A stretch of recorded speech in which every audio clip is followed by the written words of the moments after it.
Hello everyone, and welcome to another episode of Xaereth Prevails, a Grand Arena story. Guys, we are in match 2 of this 5v5 expanded divisions season, so it's hard to scout people. I'm facing a fellow streamer. I'm on vacation, so I wasn't able to actually stream against him, which is unfortunate. He actually got super busy with real life stuff, and I was so distracted by that stuff, he actually just forgot to deploy one of his teams, or rather he tried to deploy it and he ran out of time. He did it in the last like 10 minutes. So he changed his strategy totally up. He's from MAW, so he's in a good guild. He knows all the good counters, has good mods. Great player. He's in the GA center. Really cool stuff. So I'll leave the Twitch link to you guys for you guys in the video description, and be sure to check him out. EGRACE gamer, good player. That being said, he didn't deploy one of his teams, which means that if I can beat the zone that team is not deployed in, then I immediately get that 64 banners without spending a team, and he doesn't get 90 banners for having placed it. So that puts me in a pretty commanding advantage, like one fewer team I need to spend, and he also has, he also has 90 banners docked, so I could fail a couple times and still presumably be okay. That being said, there is tension here because he's really good at ships, and he did way better than me at ships. We'll just say that. So there is tension. Stay tuned for that. Of course, there are hyperlinks for all of the fights as usual at the bottom. Before we start, guys, do want to say please consider leaving a like or dropping a comment, hitting that sub button. We're trying to mount the algorithm, and just want to remind people that we're trying to get bigger and grow, and that's one way we can do it for free. Really appreciate your support, guys, in that. So that being said, let's jump to the fighting. There are still some good fights here, and he changed his playstyle up totally, so there are a couple that are not that good. So that being said, guys, here let's pause here for 1 sec. All right, here's the first zone, the front zone. You can see on the top-ish right there, it says 3 out of 4 because he didn't place that last team. This is his bottom zone. He did already attack me, one-shot everything, got great banners on a lot of teams, though obviously he's docked that 90 banners for deploying, which is potentially going to bite him. We'll see how it ends up. That being said, what he ended up doing was, well, I'll show you guys all the rest of the teams in time. His defense changed significantly. I placed a really tough defense, and I'm probably not going to show you guys the whole defense just because the guy who I'm facing next is going to be facing me and watching this probably. That being said, my defense is very tough, potentially tougher than last time, and I don't have a huge number of teams. However, this front zone should be relatively easy. The biggest challenge, of course, well, we have two big things. So we have the Darth Revan team, which is so the Darth Malak is in the 230s somewhere. He's the fastest. Bastille Shan is a little bit slower than him, but still really fast. And then Darth Revan is the slowest, and they're all in the 230 range. And so what makes that difficult is you'll have to excuse me, guys. I'm allergic to things at this vacation location, and so I'm not breathing well and I'm sneezing. So we're just gonna trooper through it. We'll take this vacation as one match, and we're just gonna use troopers on it. Now, that was maybe the dumbest joke I've made, but that being said, this Darth Revan team is basically immune to Darth Vader. Countering it's very difficult. Even though I have Thrawn that could potentially fracture someone, he has Sith Eternal or Sith Empire Trooper there to block it. It's kind of a mess. Like, maybe I could fracture Malak. That's probably what I'd have to do, but then I'd risk having Vader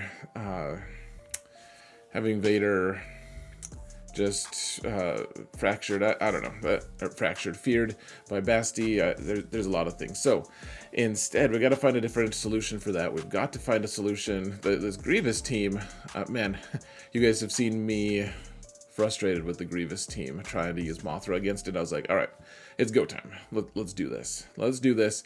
We're gonna try using Mothra against the Grievous team. Finally gonna do it, guys. Let's do it. You guys have seen me in last season struggling against it, trying to find the counter. You've seen me make video after video on if it's going to work. Now's the time to see if it actually does work. Last match he kept Grievous for offense, so he couldn't see. But we have Mothra here. Let's see if we can do it. So you shoot Nute at first, B2 gets triggered, and then Mothra goes. And usually I want Mothra to be first, actually, but decided to go a little different. So I used Cara Dune there, throw some grenades, and because I knew Pow was going to go next, he could do his shout, which isn't an attack on B2. Isn't an attack on Magna Guard, sorry, which means we would dispel him using Worthless Trooper, and then we can go back to killing B2. So it was a calculated risk with Cara. I knew she was going to go next. Now keep in mind, guys, paying extortion here isn't absolutely necessary. Because without Nute in the lead, you're actually just giving Grievous way more damage by paying that extortion. So like, you can pay it if you want to use a special there instead of doing an attack, but sometimes just consider not doing it. Otherwise, this team, you guys can watch the guide on how this works. I've done this a million times, and so we killed B2, killed B1, now we killed Magna Guard, and then we just keep leaving Nute alone. Throw some grenades, try to steal turn meter with Biston on that Nute, kind of cool, and then go back. I'm like, all right, I guess we'll just heal.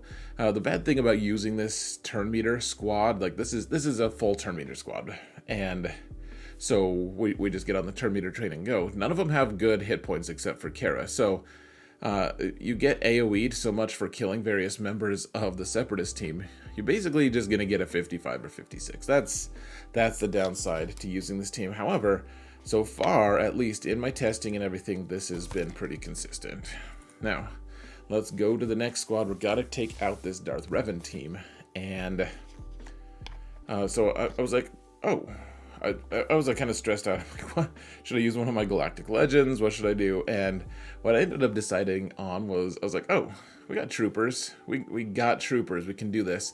The question is, can Dark Trooper actually kill that Sith Empire Trooper before? So we're going to start with a lot of turn meter. We're going to have the advantage there. Got to kill the Sith Empire Trooper before we do anything else. So we can't use an AoE from Veers at all, because Veers will then trigger Malik's taunt, and then everything goes to hell. So got to kill Sith Empire Trooper. That first shot was not super promising, I won't lie. Was felt pretty discouraging. So we're just doing basics here, and now I'm like, dear Lord. Like, we have Piet to go one more time. We have one punch left from Sith Empire Trooper. Marauder got a turn because he gets turn meter for attacking guys out of turn. Finally did just punch him to death, though, so thank goodness for that. And then we took out Dark Bastion, and then I'm like, okay, all right, we can do this. Now, we can do the AoE from Veers now targeting Malik so that we get a bunch of punches in from Dark Trooper if we need it. I think we get 2 to 3 punches. I forget how that works. That being said, we did take him out with a couple extra punches here. And now, the reason I took Dark Trooper, or Death Trooper here, was for Marauder, because Marauder can be super tough to kill with all the stacks of buffs.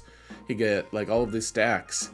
You see like, they're all at 9 stacks right now. All of those count as a buff, and it makes the Marauder, like, impossible to kill, basically, if you're using troopers. So you need Death Trooper there to put Death Mark on so that he dies.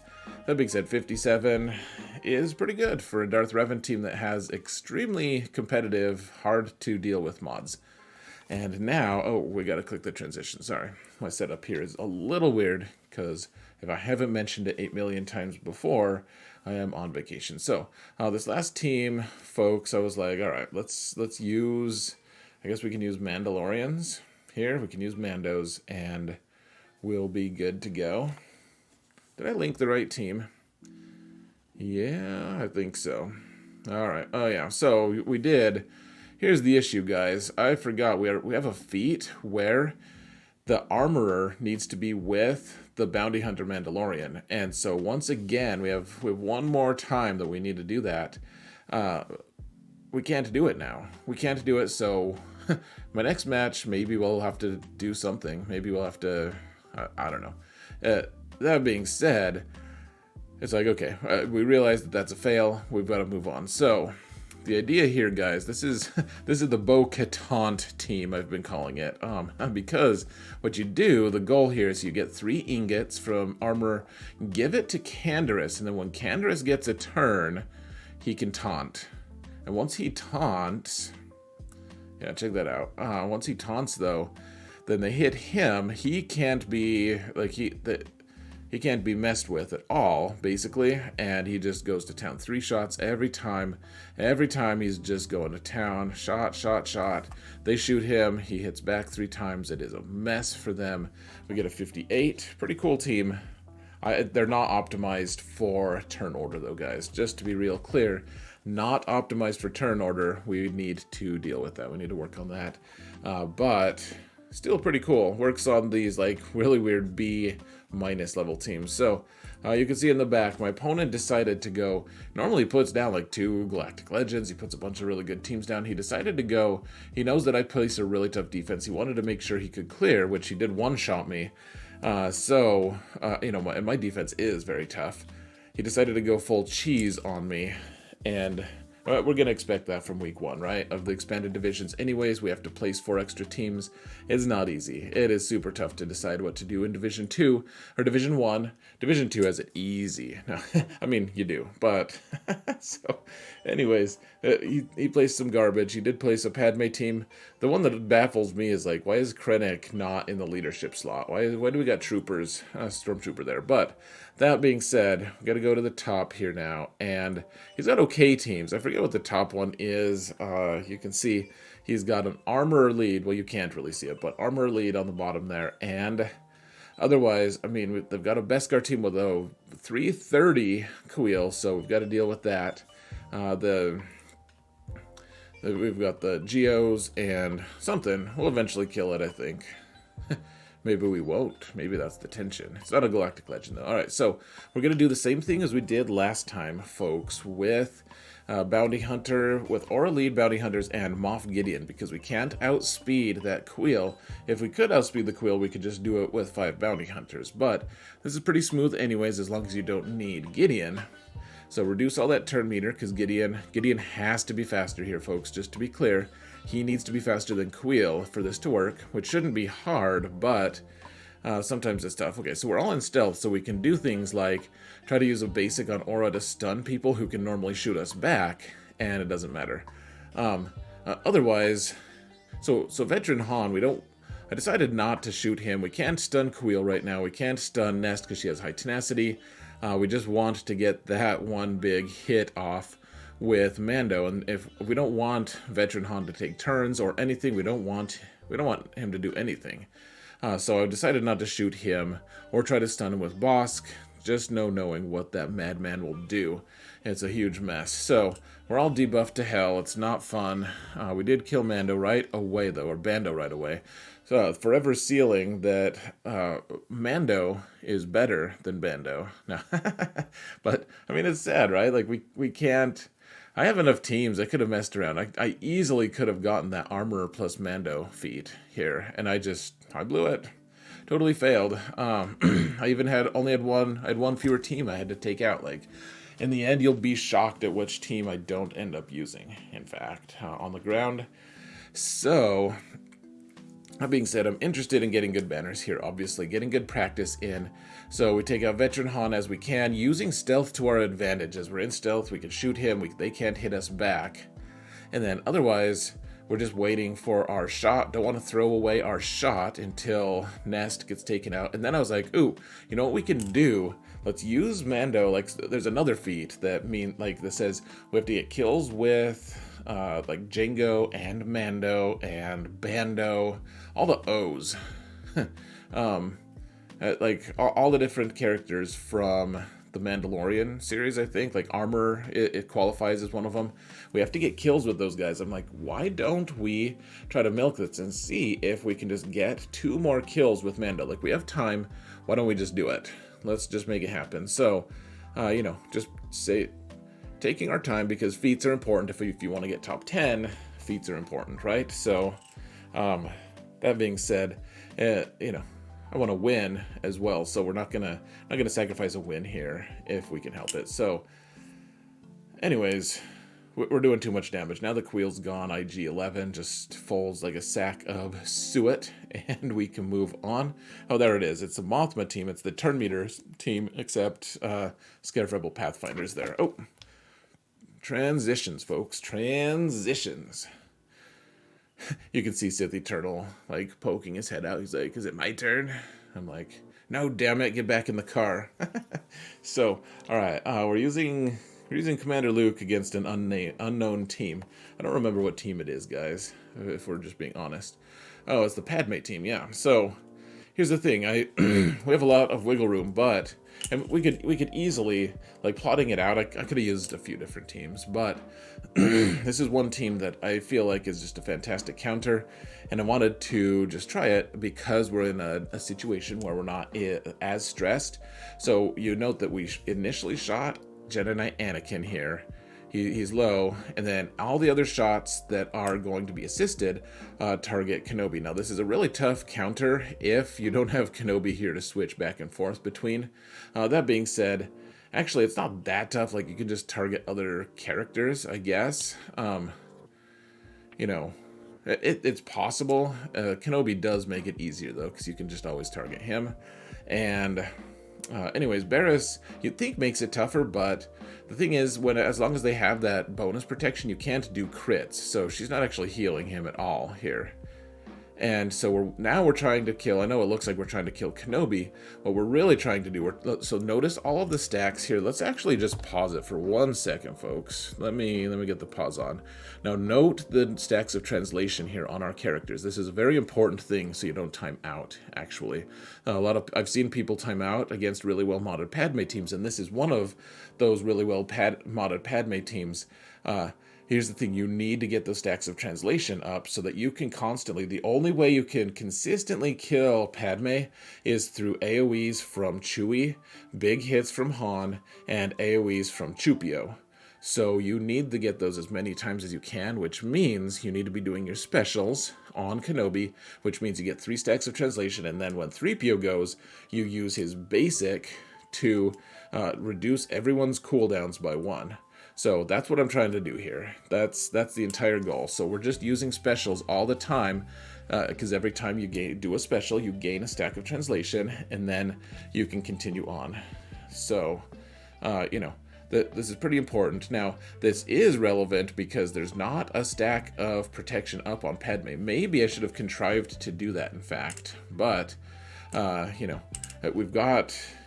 It seems important that we're doing it this way. So, do a big hit from Han, and now we're back. We're back doing this. The thing is, if they have a stack of protection, she can't be healed by Xaereth, right? And that's the goal here. Otherwise, we're just doing hits, trying to do our basic, or trying to get our specials off, and it just takes a while. You got to be patient. Don't get too frantic. And eventually, Chupio's gonna put you in good stead. Han switches over, takes out Luke's mom, and then Barriss is like, "No, I'm gonna die too," which is fun. When are we gonna get a dark side Barriss? That would be cool. Hopefully, they release a dark side Barriss soon. Maybe she can be like a Disufu soon. Anyways, so we got the kill there. That's on the bottom zone, and I think that's one of the last really good squads we have left. So we still have other things to do here, though. Trying to get undersizes where we can, trying to get as many banners as possible. So what do we got? We got Old Ben here. We've got. Let's see. I wonder if. Did we enlarge this too much? Did we engorge the video too much? We'll see. We will see. I may have to pause it to readjust things, guys. We'll see. But we've got Jedi Master Luke. And should we go undersized? Should we not? I don't know what team we're even going to take out. Who knows? It's a mystery, guys. It's an adventure. All right?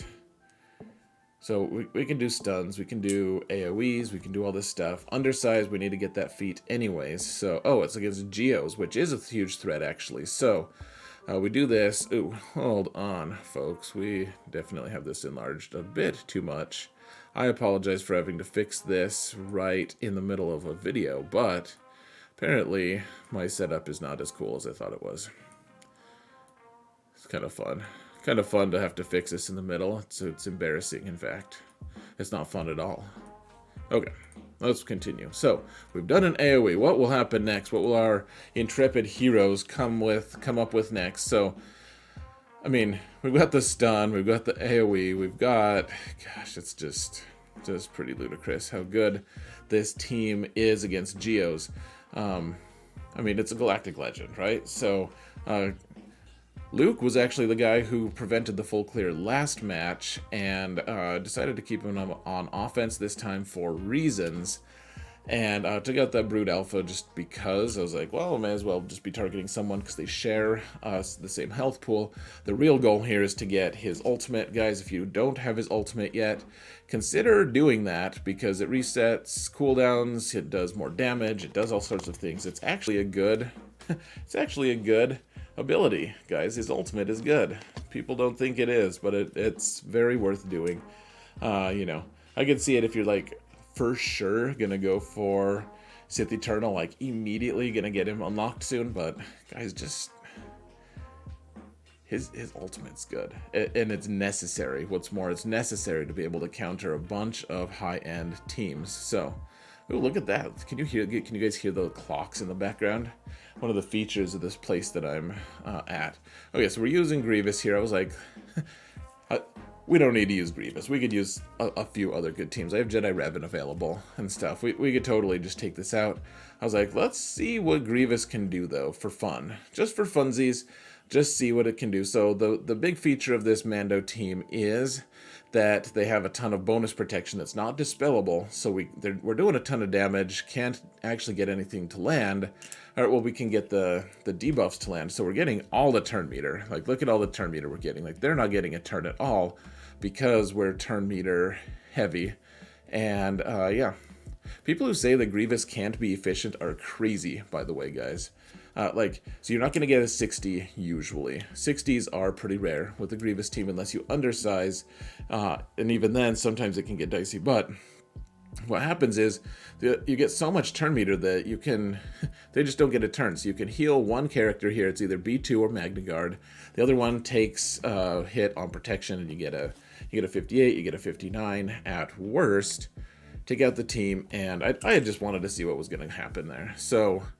okay, up top here we have this Mothra team, and we could go undersized, we could go undersized. I wasn't sure.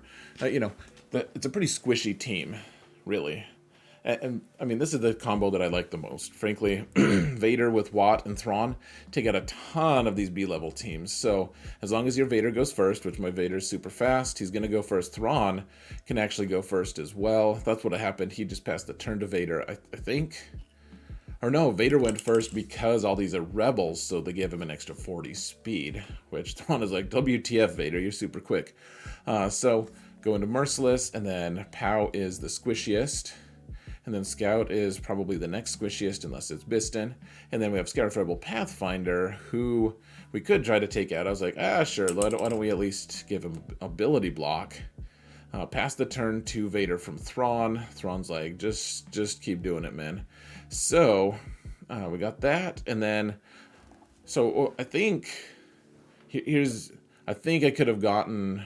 I think you get 62 there. I decided, I'm like, oh, we can heal on Wat. We can totally get, like, because Wat looks like maybe he's missing part of a banner, maybe. And so Worthless guy gets summoned, and I'm like, oh man, okay, we want to heal Wat though. We need to heal Wat. It's important that we heal that man. So how do we do it? You know, Wat should be healing, dude. Wat, just heal, man. Just heal. Should have done my saber toss there, because I think he would have healed. But, alas. So, 61. Could have gotten 62. Just me being dumb, I guess. And in the back, he super flexed. He put his Negotiator and his Malevolence, both really tough builds in. So, not my favorite thing ever. We still have that bottom zone to deal with, though. Of course, with the Jawas and the random leftover troopers. So let's see what we can do here.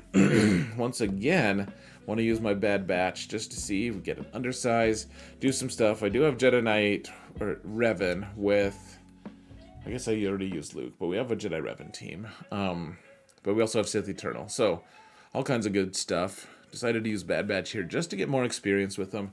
You can see I'm reading all the abilities and stuff.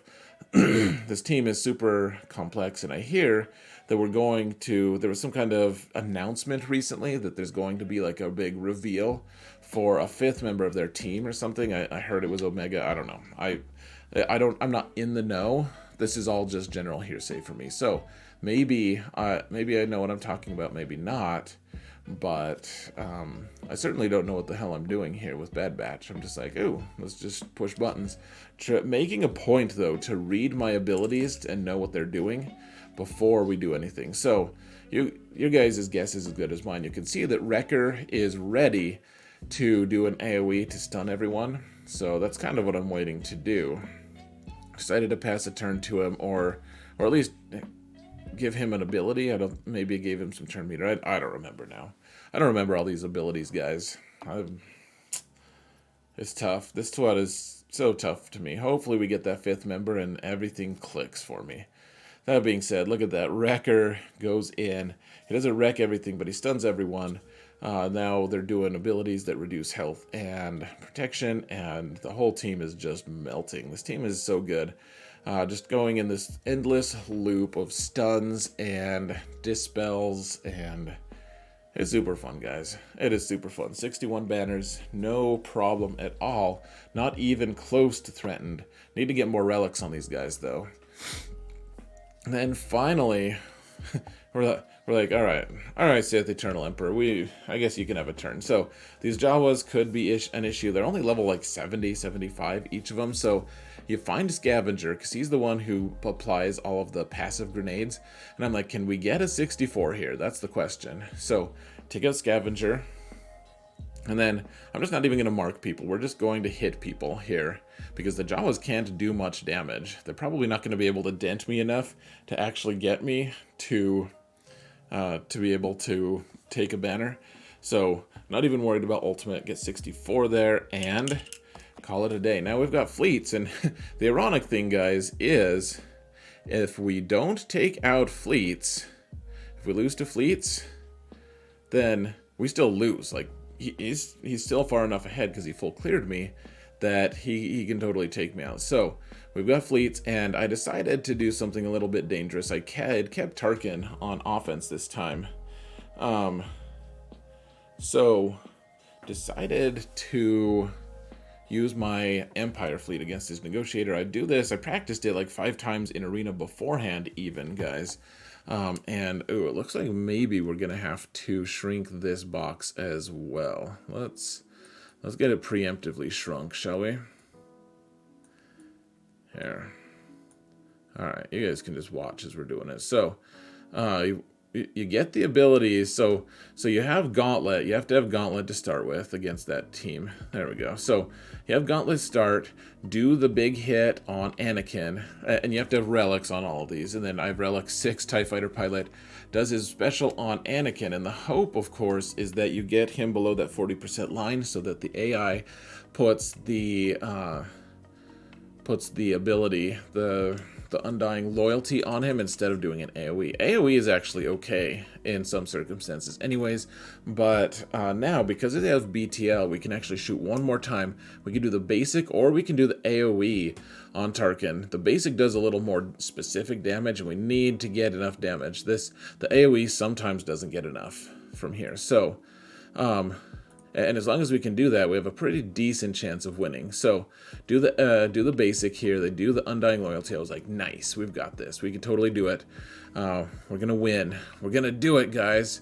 We're gonna use the Force. and then Han, of course, is like, that's not how the Force works. Okay, so Anakin, look how close to death he is. Super close. Plo comes in with 4 reinforcements, so my opponent obviously has a good plan on getting Plo out, and suddenly Plo is going to mess with everything in a big way. That's not normally what happens in arena, and that's the problem with practicing in arena, is if Plo comes out first, everything goes to the wind pretty quickly. So, They do their AoE on us, which they hadn't done yet. Everyone's got daze. They're doing all the damage. TIE Fighter pilot randomly dies. We have daze on everyone, so trying to dispel on that Y-Wing isn't going to do anything because we can't hit Anakin anymore. This is what a fiasco looks like, guys. We don't have much hope here now at all. Like, we might just be screwed. Like, we might not kill a single character, in fact. So I was like, okay, let's kill BTL at least. Let's kill BTL. So we killed, yay, we killed BTL, worthless. And now, what do we do? BTL, I mean, important ship, yes, but I don't know. So what we got to do now, we've got to use the Malevolence as a mirror match. I was hoping to use Home 1 as to beat their Malevolence, because that Home 1 can beat this version of Malevolence relatively easily. Well, it can beat it at least. That being said, so now we're at this failure point of like, I guess maybe Finalizer could beat it, but I know that Home 1 cleans this up real nice. So, yeah, the idea here, I was like, all right, let's do the wiggle. Who knows when they're going to do their AoE, when they're going to do the Undying Loyalty. I cannot remember that ability name for my life, but who knows when they're going to do it. Anyways, we finish them off because they're all on cooldowns. Everything they have is on cooldown. So easy finish off. Probably could have used Finalizer, actually. I'll have to remember that now in hindsight. It didn't seem clear to me at the time. But now we're poised. I mean, if we fail this and we don't get any kills, we probably just lose, because I have Radis on defense along with Houndstooth, and which my opponent got like a 64 on, or 65. He got like a 60, I forget, like 65 and 64 on my pretty good fleets, so we gotta be careful here. But like this is a little nerve-wracking. So we're taking the standard lineup here. Note that his lineup, oh no, we're not taking the standard lineup. We're keeping our Vulture in reserve because theirs is in reserve as well. I put my soldier in instead so we can have the impact of the spy coming in early, and then Vulture can come in a little bit later after theirs comes in to kind of counterplay each other a little bit. I've done this mirror a lot of times lately, actually, and I haven't really lost it, but it's never, ever good banners, and it always feels dicey. So there goes Soldier, doesn't even get a turn. They have all their stuff out. Maybe not the best start for us. For the good guys, decided to get rid of that Buzz Droid right away. And then we, because we did that, we can't actually apply Buzz Droids to anyone. It's a fiasco in the making as well, folks. Not feeling great. Sunfac is already on death's door with those 3 stacks of Buzzies. And there he goes. Goodbye to Sunfac. All 3 Geos are in. Now, their Vulture hasn't come in yet, which I think that was those are the 2 that could come in, Spy and Vulture. So I was like, you know what? Let's just take out their Spy if we can, while it's available. So I took in my other Spy, targeting theirs so that they couldn't go into stealth, and we were able to blow them away because of the forced taunt, which was nice. And now we got to focus down their Hyena Bomber if we can live. I was like, ooh, maybe we just take out Sunfac real quick.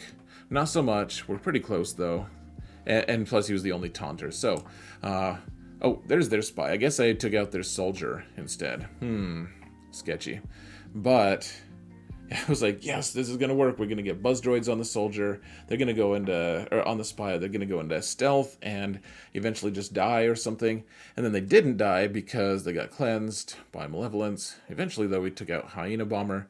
And then I'm like, all right, so which Vulture Droid is the summoned one? Oh, wait, none of them are summoned. So I'm like, all right, we'll put Buzz Droids on one that's healthy, so it's easier to take him out. And meanwhile, if we could just take out Spy, we'll be good to go. So Spy's in stealth. They've got Vulture Droids. They get to bring in their Vulture Droid at any point if they want to. So I'm like, let's just kill their Vulture Droids now, I guess. Here's their Vulture Droid in reserve. And all of us are in blind. All of us are failing to hit. Obviously, we have Buzz Droids on us. I did get my ult off first, though, so haha.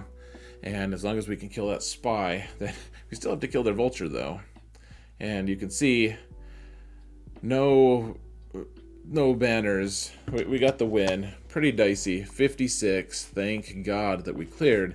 Got a lot more dicey than I thought. So I ended up beating my buddy EGRACE Gamer by almost 100, by 98. Hopefully we get a rematch. I think...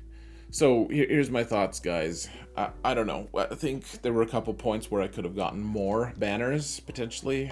Just because of the way this was his plan, was to cheese me basically and just full clear me super efficiently, even with my really terrible fleets, which need to be addressed. Granted, I was like, he basically spotted me 90 banners. So even with those 90 that he spotted me, I still was 8 ahead. Even if you count those 4 that he handed me, he said that if he had placed that squad that he intended to, he might not have full cleared. And in the end, I used Sith Eternal on a garbage team. I could have used almost any other character to beat. So I'm pretty safe to say I think I would have won anyways with our current strategies. That being said, hopefully we get another rematch soon. That would be fun. And yeah, we're on to the finals. My opponent already knows who I am. Messaged me before the round even started and said, hey, I'm playing you in the final. So I was like, great, another guy who knows who I am. So who knows what to expect. He said he's going to place 5 GLs. I don't know if he's going to do that. But not going to give any insight as to what my actual thoughts are. You guys can watch that match later. I don't know if I'll be streaming it or not. It's Gambit Fight Night. I'll be at least attending Gambit Fight Night on the Gambit podcast. It's Gambit podcast in one word. On the bottom, it'll be, I think it's linked actually in the video description. On Twitch, we'll be hanging out there on Saturday night for the finals. Solo and NLBL both have good matches. So that being said, folks, please hit that like, sub, comment, all the things to help mount the algorithm. Would really appreciate it. Free way to help support the channel. And remember, and thank you all for watching. And remember that in all things, Xaereth prevails.